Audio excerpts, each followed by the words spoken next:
Chhatrapati Shivaji Maharaj, Chhatrapati Sambhaji Maharaj, doctor Babasaheb Ambedkar त्याचबरोबर सर्व महापुरुषांबद्दल अपमानकारक अपशब्द वापरून अवहेलना करणाऱ्या प्रशांत कोरटकर यांच्यावर राष्ट्रद्रोहाचा गुन्हा दाखल करण्यात यावा।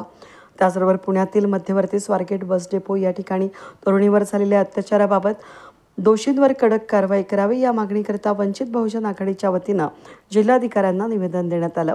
या निवेदनात मारुती पाटोळे, प्रवीण ओरे, अमरनीर भसने, विनोद गायकवाड, गणेश राऊत, राजू भिंगारदिवे, दिलीप साळवे, प्रकाश साबळे, दिलीप साळवे यांच्या स्वाक्षऱ्या आहेत। महापुरुषांबद्दल सातत्याने आरएसएस संघटना हे मनुवादी विचारसरणीचे जे लोक आहेत, संकुचित वृत्तीचे लोक आहेत, हे सातत्याने त्यांची अवहेलना करीत आहेत। अपशब्द वापरून त्यांचा अपप्रचार करीत आहेत आणि सरकार त्या अशा लोकांना पाठीशी घालीत आहेत।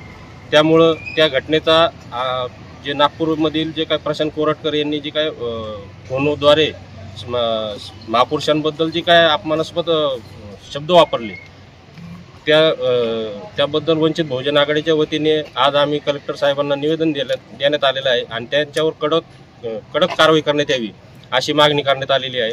त्याचबरोबर स्वारगेट पुणे येथील स्वारगेट बस स्थानकात ज्या युवतीवर अत्याचार झालेला आहे त्या अत्याचारासंदर्भात बी आज आम्ही जाहीर निषेध नोंदवलेला आहे।